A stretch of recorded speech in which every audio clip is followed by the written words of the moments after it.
네, 여러분 안녕하십니까? 아직까지 이 스튜디오가 구축이 되지 않아서 우선 뒤에 창문 가리개로 책만 좀 덕지덕지 쌓아서 하고 있습니다. 여러분 보시기에 그렇게 불편하지 않았으면 좋겠습니다만 이번 주말이면 세트를 좀 갖출 것 같습니다.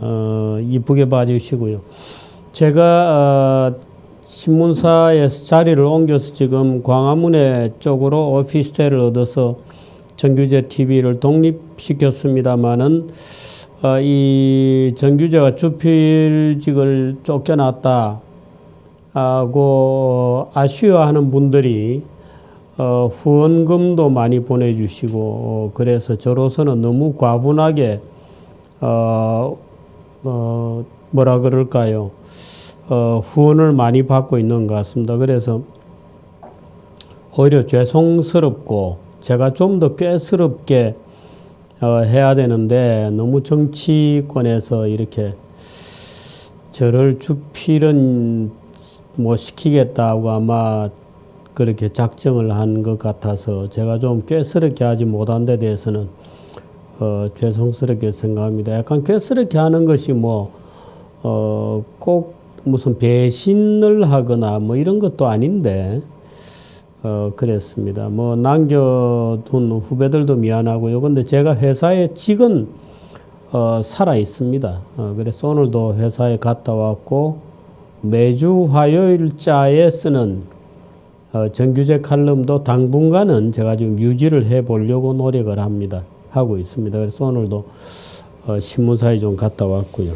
그 후원금 같은 것을 여러분들이 많이 보내주셔서 저로서는 참 너무 과분하고 죄송스럽고 그렇습니다. 그래서 후원금을 보내주신 분들을 한 번씩 모시고 무슨 조찬 포럼 같은 것도 하고요. 독서 포럼 같은 것도 좀 만들려고 그럽니다. 제가 이 오프라인에서 지금 온라인에서 이렇게 말씀드린 것 외에 조찬 포럼은 뭐 한 분기에 한 번씩 조찬 포럼을 하고요. 또 뭐 역시 뭐 분기에 한 번씩이 될지 어떨지 모르겠습니다만은 독서 포럼을 한번 해볼까 합니다. 뭐 가능하면 자주 했으면 좋겠는데 이제 장소 대여라든지 여러 가지 문제가 있어서 독서 포럼이 어느 정도 열심히 될지는 모르겠습니다. 지금 그 민경국 교수님께서 하시는 이제 공부하는 그 모임이 있고요. 그 다음에 이영훈 교수를 중심으로 하는 이승만 학당이 이제 돌아가고 있습니다. 이제 그런 식으로 책을 한 권씩 이제 선택을 해서 공부하는 독서 포럼을 좀 조직해 볼 생각입니다.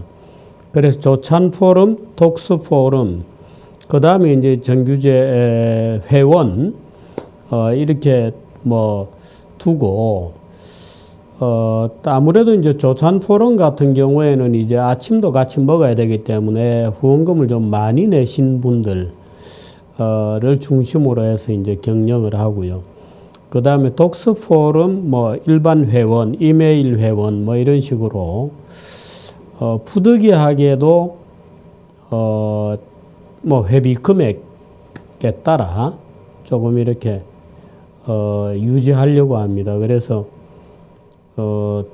물론 뭐 정규재 TV 자체는 무료로 갑니다만은 후원금을 좀 정례화해서 쭉 내주시는 분들에게는 제가 좀 서비스도 드릴 수 있고 또 이 회원들 간의 친목도 좀 도모할 수 있는 그런 기회를 가져보도록 노력을 하겠습니다. 오늘 아침에 제가 홍준표 후보에 대해서 홍준표 후보의 9가지 덕성 이런 제목으로 몇 가지 말씀드렸습니다. 뭐 반응은 제가 생각했던 대로 여러 가지 반응들이신 것 같습니다. 그 반응들이 다 소중한 반응들이고 특히 그 김진태 후보를 지지하고 남재준 그 원장을 지지하시는 그 태극기의 그 붉은 마음, 단심, 그 애국심을 가진 분들이 이 홍준표의 미적지근한 태도에 대해서 불만들이 많으시고 약간 분노하시고 이제 이런 분들이 많습니다. 원래 아예 다른 사람보다는 비슷하면서 약간 다른 말하자면 동족 상잔이나 형제 간의 갈등이 원래 깊은 것이거든요. 남은 뭐 다른 사람이니까 관심의 대상이 아닌데 형제 간에 견해차가 생기거나 배신을 때리거나 이럴 경우에 더 분노하는 것이 원래 우리들의 일상적인 마음입니다. 근데 뭐 또 낮에 마침 제가 그 방송을 막 마치는 때에 그 태극기의 붉은 마음, 그 단심을 가진 분 중에 한 분이 이제 사무실에 오셔서 어떻게 홍준표를 지지할 수 있느냐 뭐 이런 말씀을 하셨는데 제가 이렇게 말씀드렸어요.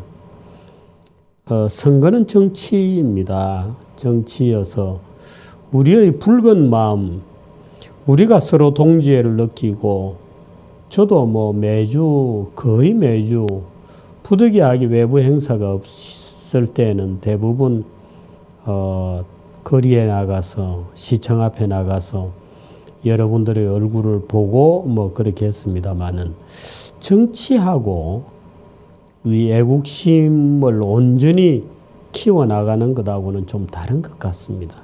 우리가 그 정도로 좀 꾀스럽게 영리하게 해야 될 것 같습니다.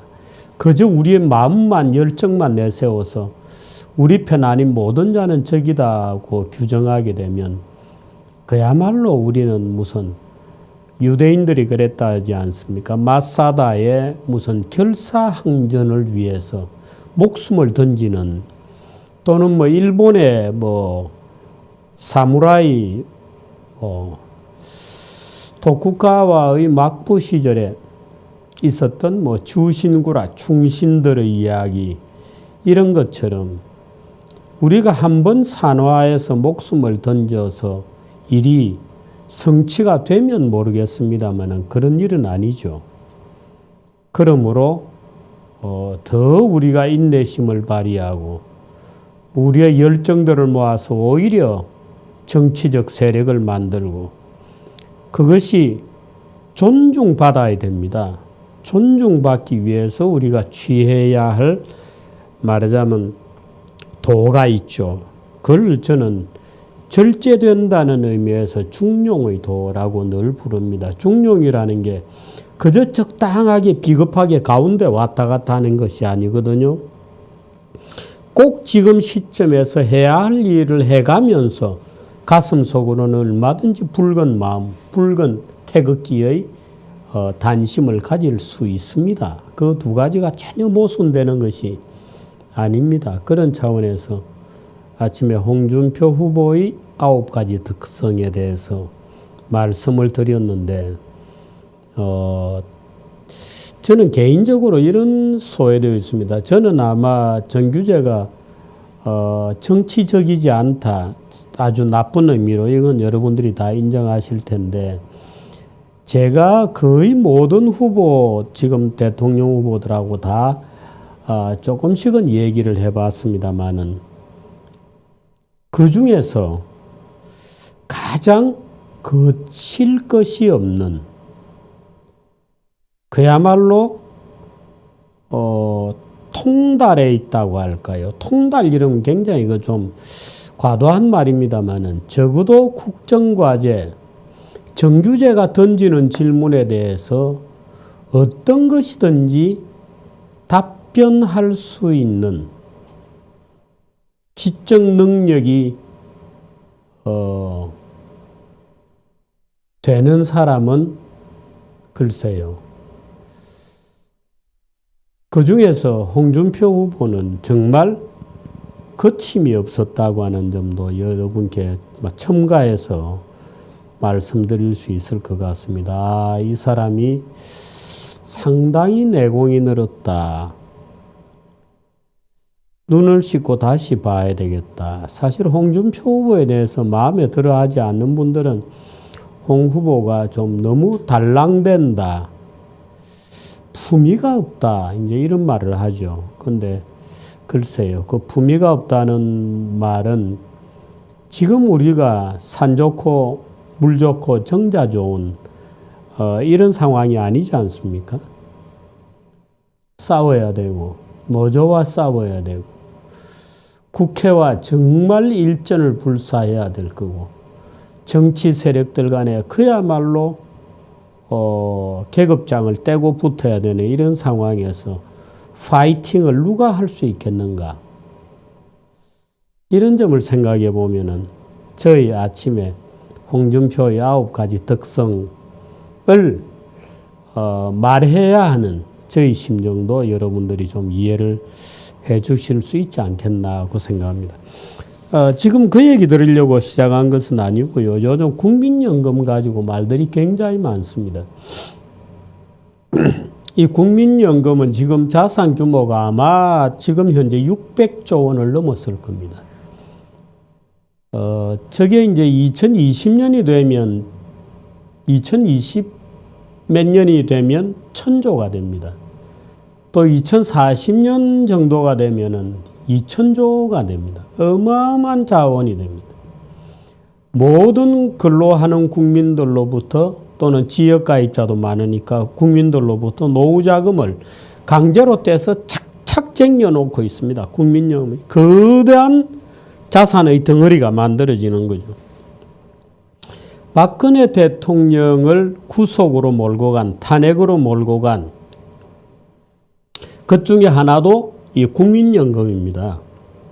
국민연금이 삼성물산과 제일모직이 합병하는데 찬성해 줬다. 그 찬성해 주는 대가로 삼성이 최순실을 도와주고 미르재단에 출연했다. 그러므로 뇌물이다 하는 것이 이제 성립이 된 거죠. 그 찬성해 주게 한 것을 누구에게 시켰냐? 국민연금에게 그걸 시키고 문형표 당시 보건복지부 장관이 그것을 도와주었다. 대통령의 지시로 문형표가 국민연금을 동원해서 삼성물산을 지원해 주었으므로 뇌물이다. 이제 이렇게 엮어간 겁니다. 그럼 국민연금은 어떻게 했어야 됐나? 당연히 어떤 경우라 하더라도 국민연금은 삼성물산과 제일모직의 합병을 지지하고 주총에서 찬성표를 던졌을 것이 확실합니다.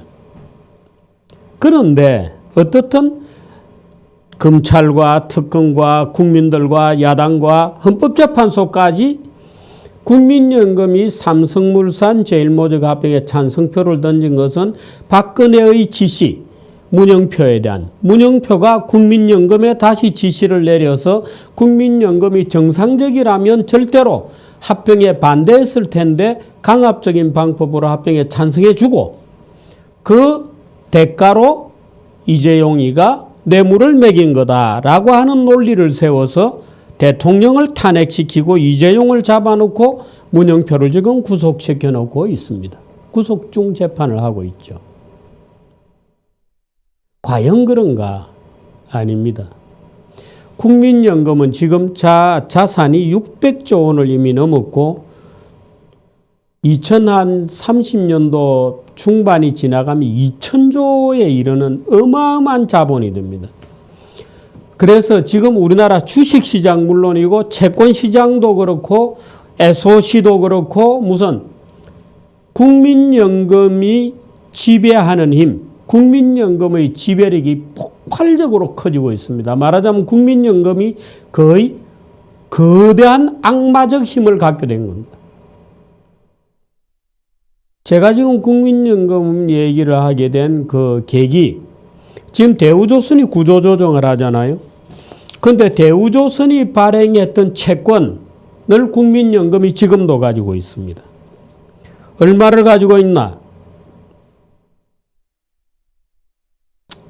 대우조선에 대해서 가지고 있는 국민연금의 금액, 대우조선이 발행한 회사채가 모두 1조 3,500억 원어치인데 그중에서 29% 4천억 원어치, 3,900억 원어치를 국민연금이 갖고 있습니다.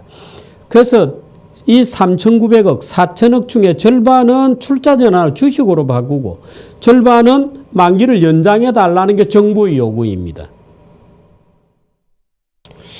그러면 이거는 경영권에 대한 침해다. 국민연금의 자산운용권에 대한 국가 권력의 침해다. 이렇게 되는 거죠.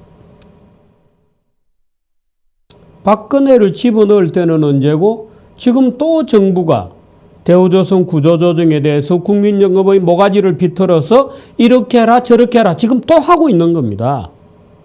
그러므로 박근혜를 국민연금에 영향력을 행사하는 이유로 집어넣은 게 얼마나 거짓말인지 너무나 잘 알 수 있죠. 그 거짓말입니다. 얼토당토하는 누명을 씌운 거죠. 안 그랬으면 지금 그럴 리가 없잖아요. 근데 정부는 지금 또 대우조선 구조조정과 관련해서 국민연금의 모가지를 비틀어서 야 4천억 갖고 있는 채권 중에 절반 2천억 원은 출자전환 주식으로 바꾸고 2천억 원은 만기를 연장해 주라라고 지금 또 요구를 하고 있는데 국민연금에서는 입이 이만큼 나와 있죠. 그래서 정부에 대놓고 요구하고 있는 게 그겁니다. 그래요. 우리가 다시 한번 생각해 보겠다. 그러므로 대우조선이 분식회계를 했는데 그 분식회계에 대한 입장, 출자 전환하고 채무제 조정을 하는 정당성, 당위성, 형평성, 실효성에 대한 자료를 내놔라 라고 산업은행에 대해서 요구했어요. 산업은행이 정부 대리인으로 이제 국민연금을 찾아갔거든요. 말을 한번 보십시오. 출자 전환하고 우리가 대우조선을 지원해야 되는 정당성, 당위성, 형평성, 실효성에 관한 재반 자료를 다오. 우리 또 검찰에 불려가지는 않겠다. 그거죠. 우리 또 검찰에 불려가기 싫다. 나중에 검찰은 네가 가. 우리를 이렇게 모가지를 비틀면 비트는 이유를 내놔봐. 하고 국민연금이 지금 저항하고 있는 겁니다. 이 저항은 치열합니다. 들어보십시오. 자료를 달라. 우리가 지원해 줘야 되는 정당성에 관한 자료, 당위성에 대한 자료, 형평성에 대한 자료, 다른 기업과 실효성에 대한 자료를 내놔 달라. 말하자면 정부 요구는 우리가 못 들어주겠다. 우리 그거 안 하려다. 아예 돈 날리면 지금 날리는 게 낫지 나중에 점점 커져가지고 날리는 거 싫다. 이런 겁니다. 왜 국민연금이 이렇게 되었느냐? 거대하기 때문입니다. 거대하기 때문에 국민연금이 지금 5% 이상 지분을 가지고 있는 상장사가 285개입니다. 물론 삼성전자 이런 건 엄청나게 가지고 있죠. 5%가 아니라 10% 이상 가진 상장사도 76개입니다.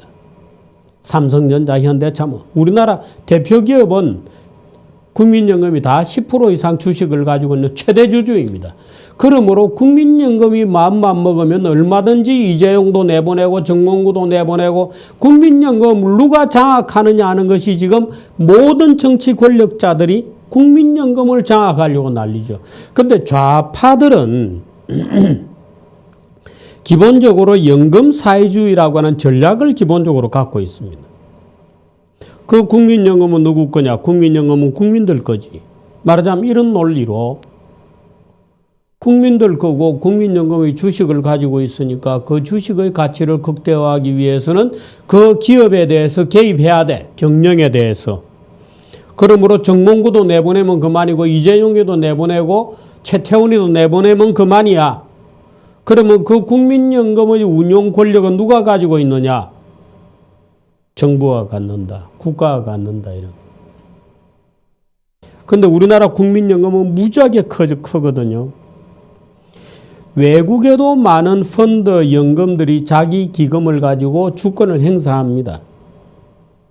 근데 외국에는 다 프라이스 테이커입니다. 가격을 수용자입니다. 예를 들어서 미국 같은 경우에 공무원연금, 캘퍼스 같은 것들이 주주권을 행사합니다. 그러나 미국은 주식시장이 워낙 크기 때문에 캠퍼스 같은 데서 영향력을 행사하려고 하더라도 그 영향력이라는 게 뭐 1%도 안 되는 겁니다. 0. 몇 프로 이렇습니다. 그런데 우리나라 국민연금은 우리나라 사이즈에 비해서 너무 큰 겁니다. 그래서 국민연금만 틀어지면 5%, 10% 이상씩 지배를 하거든요. 대주주도 마음대로 할 수 있습니다. 그러니까 좌파들이 그냥 두지를 않죠. 그래서 김대중 노무현 때 국민연금 밑에 의결권위원회라는 걸 만들어서 뭐 가전 방법으로 경영권에 개입하려고 그랬죠. 재벌개혁이라는 미명하에 국민연금을 통해서 말하자면 대한민국 산업을 움켜쥐려고 노력을 하는 겁니다. 그것을 우리는 연금사회주의다라고 부릅니다. 지금 그런 작당이 벌어지고 있는 중입니다. 그래서 국민연금 측에서는 지금도 의결권위원회에서 활동하는 대학 교수 중에 몇 명은 좌파 교수들입니다. 그 좌파 교수들이 재벌 개혁을 매번 떠들고 기업 지배구조를 개혁해야 한다는 명분으로 소위 국민연금 위원회 같은 데 파고들어서 지금 이렇게 만들어 놓고 있는 거죠. 큰일입니다. 대강 오늘 말씀드린 요지를 그림으로 한번 보실까요? 국민연금 악마 유혹 이런 제목을 달아놨습니다. 순서대로 쭉 보시면 거대해지는 연금자산, 우리나라는 시장 규모에 비해서 국민연금 규모가 너무나도 지금 커지고 있습니다. 다른 나라에는 비슷비슷한 게 많기 때문에 그 연금과 펀드들 사이에서도 견제와 균형이 되는데 우리나라는 국민연금이 너무나 큽니다. 연금 없이는 금융시장이 마비됩니다. 주식시장도 그렇고 채권시장도 그렇고 뭐 국공채 시장도 다 그렇습니다. 연금 괴물은 갈수록 팽창하고 있습니다. 다음 페이지. 고쳐졌습니까? 제가 지금 안 보여서 좌파들의 치열한 노력이 그동안에도 전개되어 왔고 만일에 정권이 바뀌면 소위 연금사회주의적 어프로치가 폭발하게 됩니다. 그렇게 되면 대한민국은 마치 자본주의의 외형, 말하자면 연금이 주식을 가지고 있으니까 당연히 그 주주권 행사에 의해서 기업을 관여할 수 있다라고 하는 논리로 사실은 국가의 의지를 관철하는 연금사회주의가 관철되게 됩니다. 우리들이 낸 돈으로 좌파들이 국민연금을 장악하고 거기서 통치하는 겁니다. 대한민국은. 재벌도 마음대로 하는 거죠. 사실 이런 문제는 대통령이 누가 되느냐는 것보다 중요한 문제입니다. 내 돈을 가지고 자기들이 마음대로 하는 거예요. 내 돈을 가지고 자기들이 마음대로 내 노후 자금을 가지고 지금 이렇습니다. 연금이라는 걸 모아가지고 그 중에서 15%는 무조건 착착돼가지고 해외 부동산 같은 데 투자를 하거든요. 미쳤습니까? 기업들이 공장을 여기서 안 하고 밖에 나가는 것도 억울해 죽겠는데 그래서 기업을 어떻게 하면 다시 유치하느냐 리어쇼링을 하느냐 기업이 어떻게 하면 고향으로 다시 돌아오도록 하느냐는 게 우리가 그렇게 노력하고 있는데 우리 돈을 착착대가 가지고 그 가운데 15% 20%를 해외 부동산에 투자하고 있는 겁니다. 말이 안 되는 짓을 하고 있는 거죠. 그래서 저는 이런 제안을 합니다. 여러 가지 말도 안 되는 제안들이 지금 쏟아지고 있습니다만은 차라리 연금을 똑같은 걸 여러 개로 나누자. 여러 개로 나누면 총무부도 여러 개가 있어야 되고 자산운용 펀드 매니저도 여러 명이 있어야 됩니다. 돈이 많이 들죠. 그러나 하나로 뭉뚱그려 놓고 좌파들이 지배하는 것보다는 낫다. 첫째, 분할하자. 둘째, 이게 저는 좋은 방법이라고 봅니다만은 아예 연금을 들 때 연금을 내는 연금 가입자, 연금 납부자가 내 주식은 어떻게 운용해달라, 내 기금은 채권으로 운영해달라 하고 마치 개인의 연금자산을 선택하듯이 각 개인이 선택하도록 하자. 오케이, 내 돈은 미래에셋에 넣어서 관리해달라. 국가가 강제로 법을 만들어서 국민연금 제도를 유지한다. 오케이, 나 그거는 인정한다. 그런데 내가 내는 돈은 미래에셋에 맡겨서 운용하겠다. 아니야. 나는 한국투자증권에 맡겨서 운용하겠다. 나는 무슨 소리야? 난 주식은 안 해. 난 채권에 할래. 아니면 난 부동산에 할래. 그거는 각자가 선택하든지 뭔가 선택 방법을 두고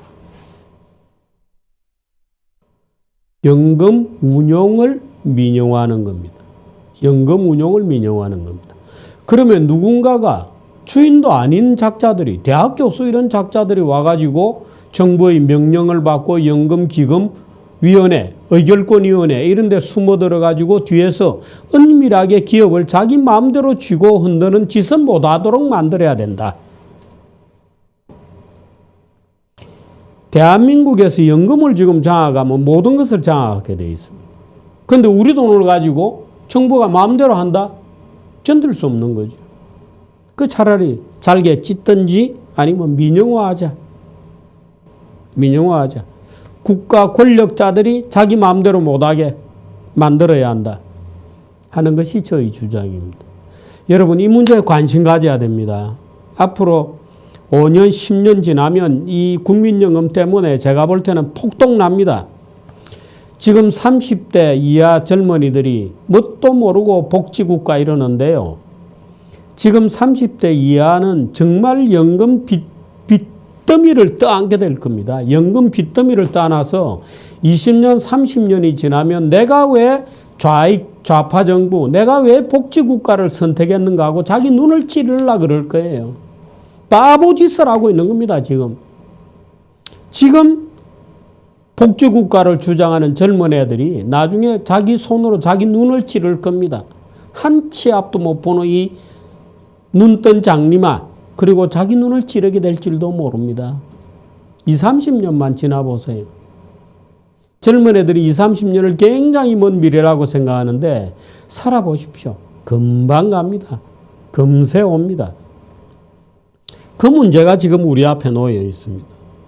대통령을 누구를 뽑느냐 문제 다음으로 중요한 문제는 이 문제입니다.